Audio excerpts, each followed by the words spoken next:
Hi, I'm Harold Wilderson, and I want to welcome you to This Is My Story. Love and blessings He'll provide all around the world. When you hear my story, give God the glory. My name is Chuck Pannell, and this is my story. Well, Chuck, it's good to have you here today. I've known you for quite a while, and I know some of your story, and we're happy to have you here on This Is My Story. And I'm looking forward to you sharing with us. Maybe give us some background, how you came to Christ. Let's get started with that. All right. Thank you, Harold. I appreciate you having me here. I think my story goes back a few years. I was actually raised in church. My mother and dad took us to church all the time. We moved away from their home base for a while. We didn't go quite as much, but then when we moved back closer to where my grandparents were, every Sunday and every time the church doors were open, if my parents didn't have me in the church, my grandparents did. One of the two did. And so basically the whole family was very involved in church. My dad sang some with some groups, that Southern gospel groups like I know you're accustomed to. So I grew up a lot of my life with that all around me.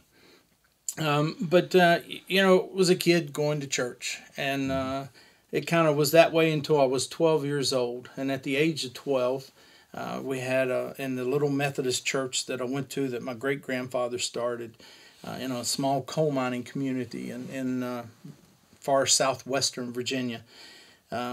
We had a pastor coming in for revival.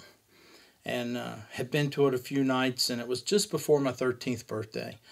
And I'm telling you, he lit into a message, and it was one of those good old-fashioned hellfire and brimstone. And when he gave the altar call after church, and he said, "You might not live to see tomorrow. You could have an accident on the way home.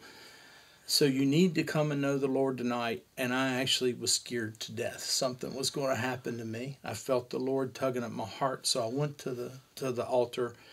But I probably went at that time, as I learned more later on, I went more out of the fear of something happening and wanting to make things right with the Lord versus really knowing more of what it was all about. Mm-hmm.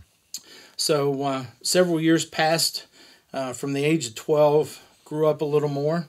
And as a common teenage boy, especially with a small church that didn't have a lot of youth group support, next thing you know, football, cars, motorcycles, dirt bikes. That we'll talk more about motorcycles later, I hope. More of that came into play, and I started getting more involved with those, and church took a back seat. Then I got back more involved in church again because of a beautiful young lady that I wanted to get to know better. And one of the best ways to do that is go visit her at her church. And so we had met at school, and I started going to her church when we started dating.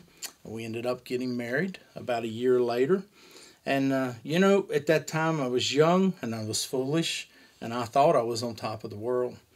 But little by little, the real world set in for a young adult male that probably was in over his head more than he realized at the time. And I started trying to raise a family, went to work, tried to make something of a career out of it. We had some children, so I wanted her to be home with the children. So I said, I'll do more with my career. And little by little, what it really did was it took me away from the Lord. It took me away from church, and I wasn't involved as much. I started walking away from it, and I knew something was missing, but I started looking everywhere else for that. I tried some tobacco products for a while, smoked cigars and pipes. I focused more on work. I just started working a lot of overtime, Saturdays and Sundays, and the more Sundays I worked, the less I was in church, and it just took me further and further from the Lord.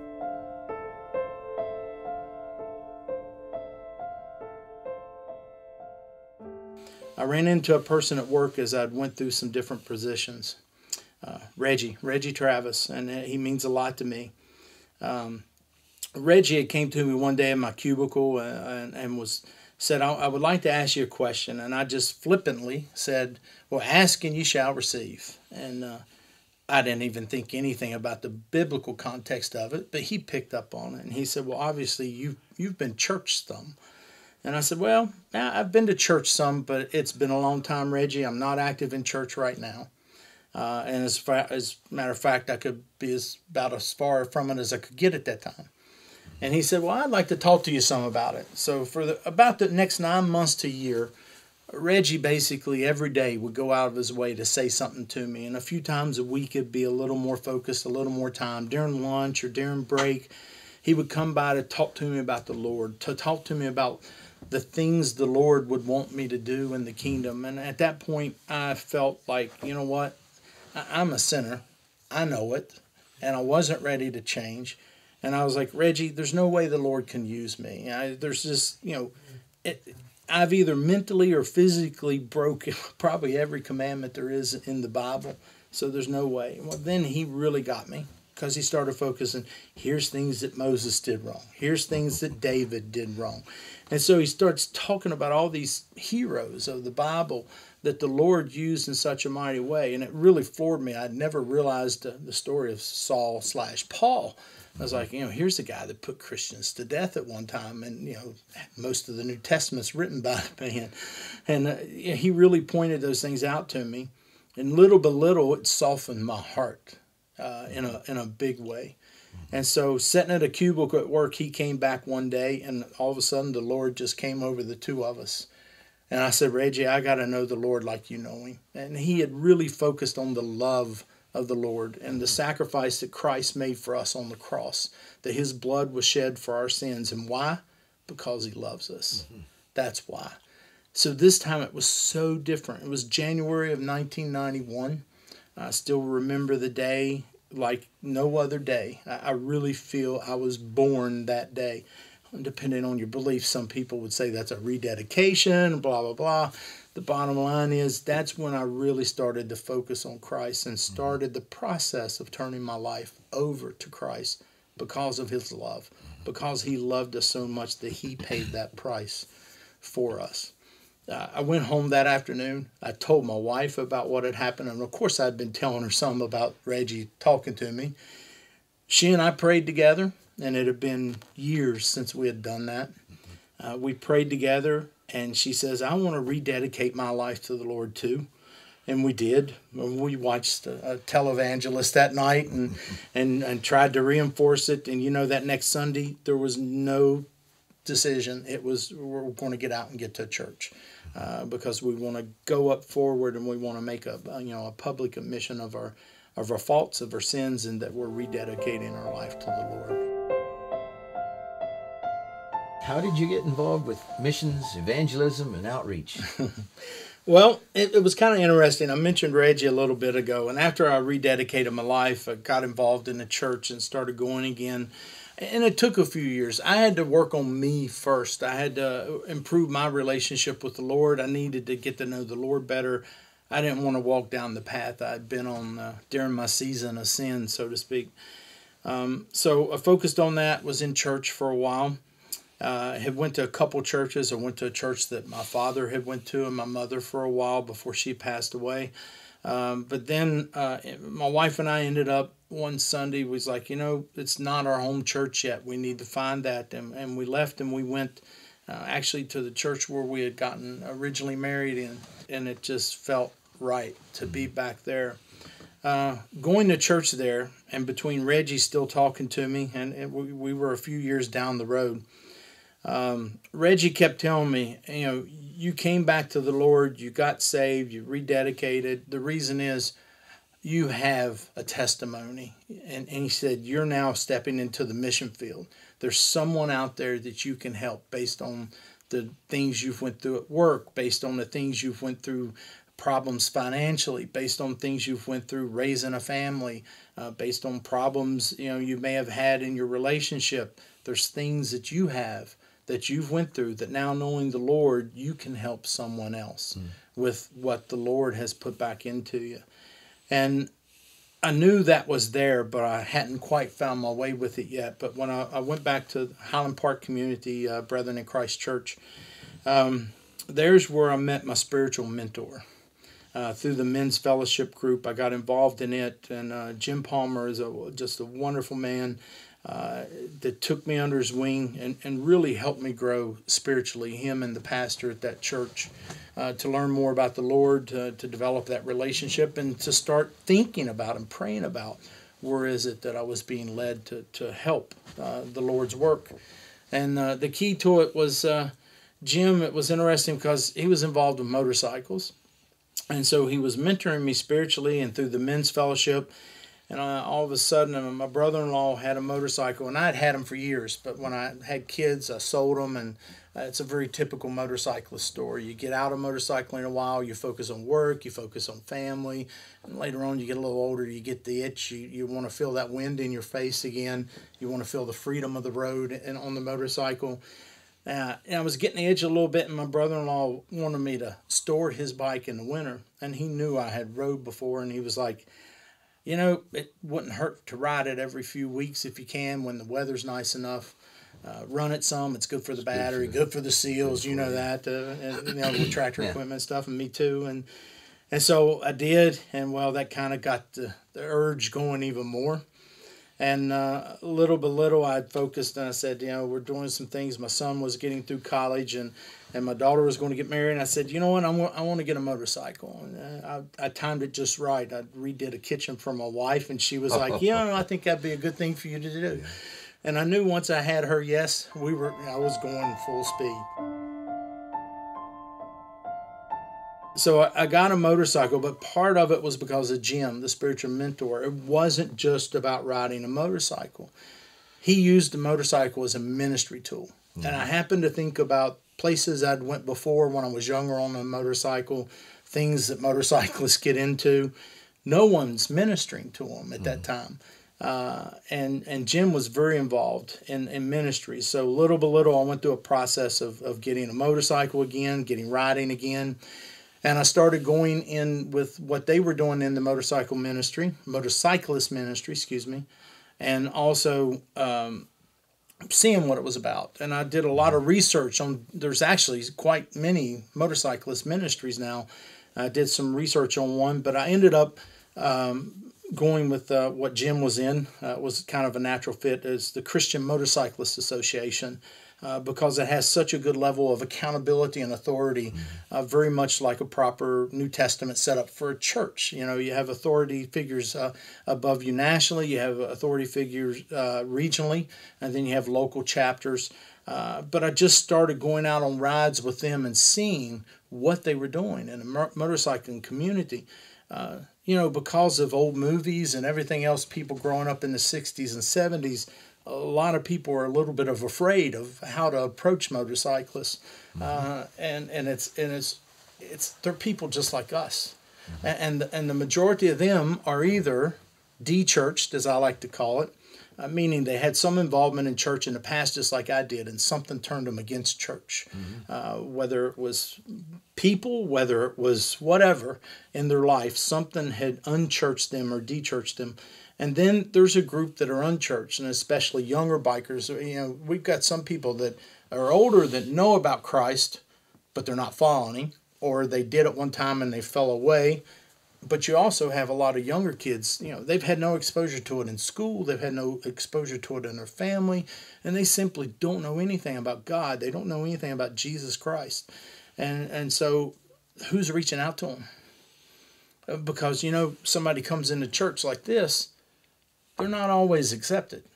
You know, even me as a Christian can walk in like this in some churches, and believe it or not, I can get some really unique looks. So they're out there, and I decided I wanted to know more about it.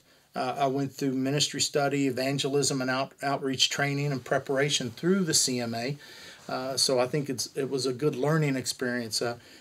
I found out how easy it is, no matter where you're at in life, whether it's motorcycling or work, how easy it is to really strike up a conversation with someone to lead to a witnessing opportunity with them.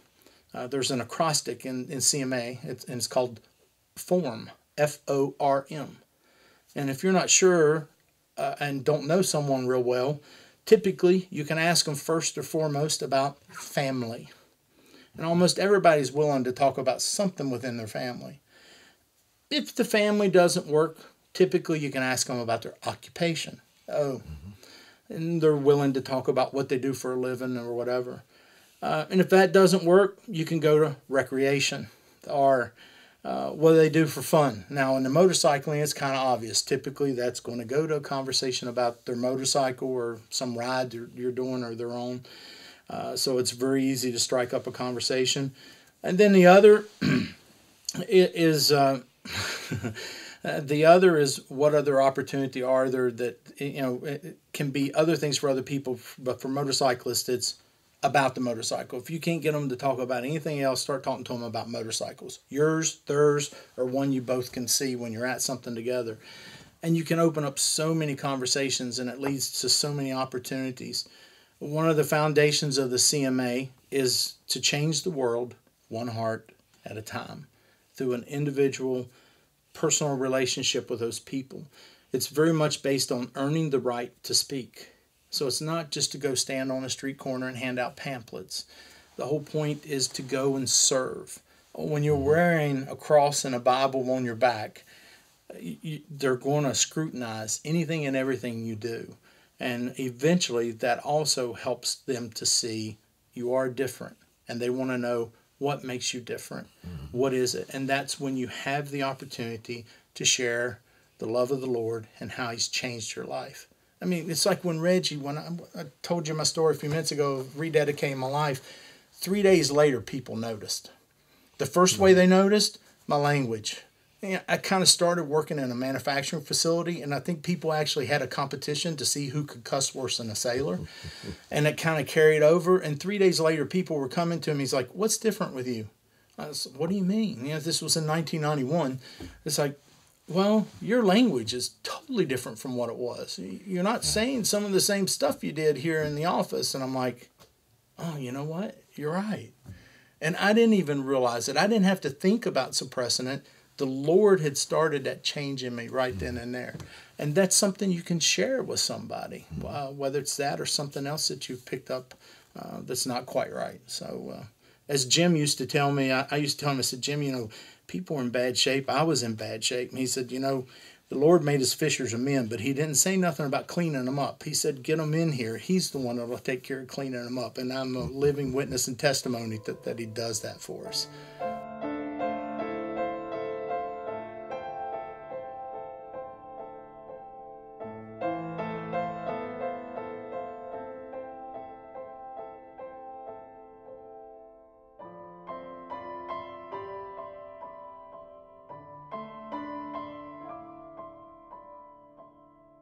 We go out and serve in a lot of different ways.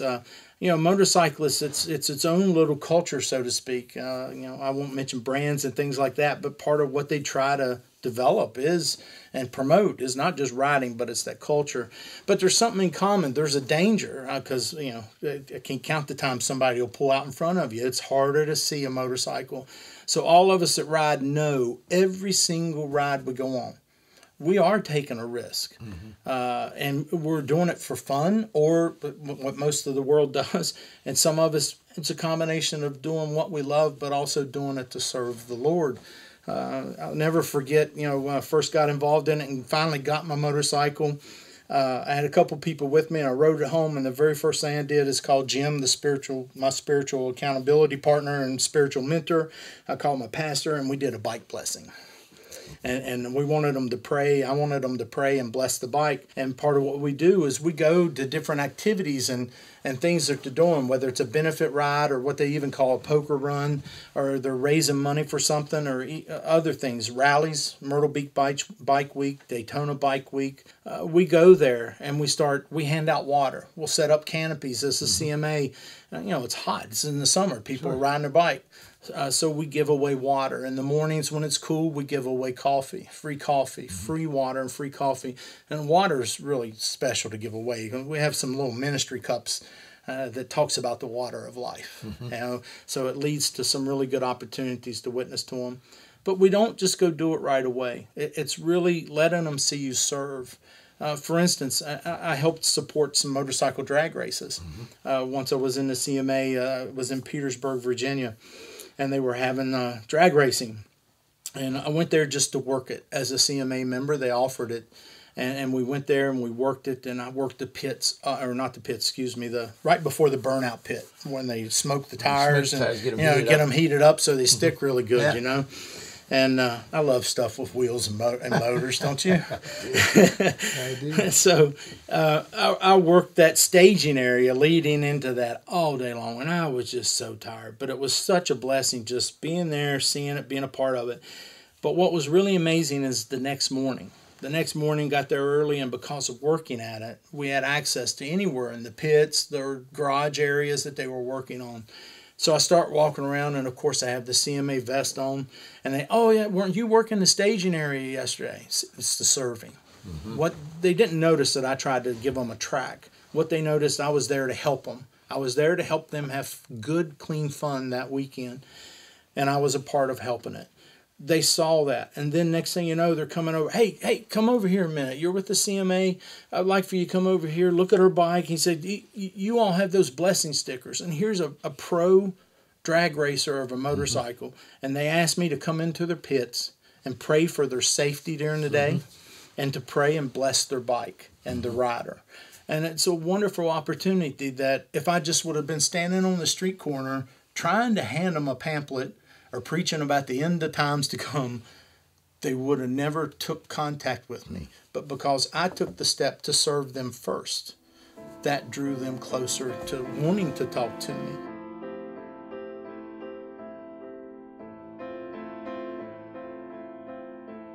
We had done several rides with two secular clubs in between Virginia and West Virginia at the time. My first time of doing that, I was actually a bit intimidated. And it was put to the test quite a bit. But it was a benefit ride for a little girl that was ill, and they were raising money in this club. And every stop it went on, I ended up in, they served food. Bikers love to eat, and bikers also love ice cream. Oh. So, but every stop had this food, and this one really big gentleman. Never did learn his name until years later, but Animal, that was his road name.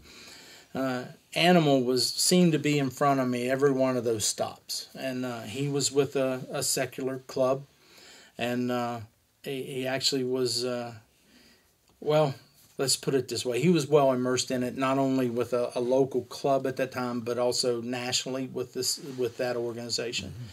Mm-hmm. And I know there was one stop they were serving beer. And, you know, you're going to get tested, you know. So Animal turns around and he said, hey, you know, hollered at me. And he nicknamed me Preacher, and I don't know why, but he did. But he nicknamed me Preacher. Hey, Preacher said, you know, you going to step up here and get your beer? And I said, you know what, I got a Diet Pepsi. I'm just fine for right now. You know, whatever you do. But I got my Pepsi. I got my hot dogs. Now, did you get you some chips? I'll go get you some chips right quick. So it's just like that. You don't have to fall into what they're doing. The whole point is to be a little different. And so we rode that day, the whole day together, and that was pretty much it. But a couple months later, they were having another ride. There was them and another secular club, and it's very rare they do stuff together. But they asked for us to come and help the ride to support the connection between the two, and we did. And it was very, very interesting that here we are, two secular clubs, some pretty rough guys that are real particular about how they ride. You know, the road captains up front, then their president, then they had a pecking order for who does what in that club and where they even ride in a ride group. And next thing I know, Animal, and Animal is, I mean, he's a man's man. He actually makes me look small. And I love being around him because of that. But, I mean, we're talking about a guy it's a little over 6'5" and probably easily tips the scales at 325 to 340. And it's a solid. He's just a big, sturdy-looking man. He's hollering. And he's, preacher. And he's hollering for me to come up. And I'm like, what in the world's going on? And he's got just one club's on this side and the other club's on this side. And he said, we need to have a ride prayer. Interesting. Now, if I hadn't had a walk the way I did when we first rode together and the two times I'd rode with him before, I don't think he would ask me about that.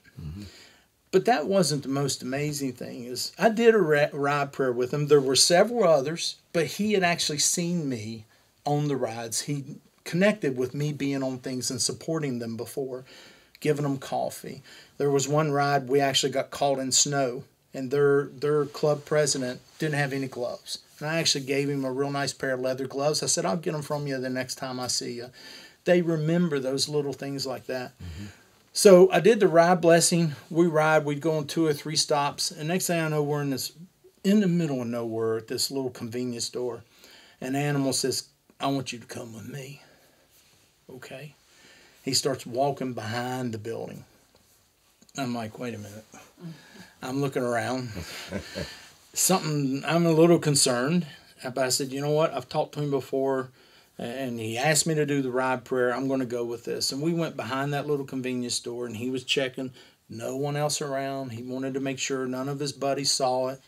Got me over next to the dumpster, and I'm sitting there going, okay, this could either go really good or it can go really bad. And I started sizing up the dumpster. If I get in this thing, how am I getting out? But bless his heart, he took me to the side, and his whole point was, he looked me in the eye, and he said, you know, I appreciate what you've done, but I need a little bit more from you. And I said, what's that, animal? And he said, I need you to pray for me. He said, I believe in the Lord, but I ain't living right. And he said, and my gout is killing me. And he wanted me to actually have a prayer about him having gout and asking the Lord to help him with that pain. Mm-hmm. So right there in the back of that little convenience store, behind it, next to the dumpster, he and I went in prayer, and I prayed for him and for that gout to the pain from it to go away, and for him to be able to enjoy the rest of the ride. It's little stories like that of how the ministry reaches out. Animal came to me. It was several months later. It was somewhere between 3 and 4 later, and he came to me, and we were on a ride again, and he happened to ride by. They didn't do the full ride. The club he was with kind of swung in, and he spotted me, and he came over, and he said, I just wanted to tell you, and I wanted to thank you. He said, you remember praying for my gout? And I said, yeah, I remember praying about it. And he said, you know, that pain went away, and I haven't had any pain from it since. Wow. And he said, I want to thank you for that. And I said, you know, animal, I appreciate it, but you don't need to be thanking me. I said, that had nothing to do with me. I said, that's the Lord trying to show you He wants to be a part of your life. It was the Lord's doing that your gout pain went away. And he said, well, you'll have to thank him for me. I said, no, you know what? I'll give him a praise. I always will. But you're the one that needs to go to him and thank him for what he did for you, not me. Tune in next week to hear more of Chuck Pannell's story. Thank you for joining us today on This Is My Story. Blessings to you. Love and blessings He'll provide.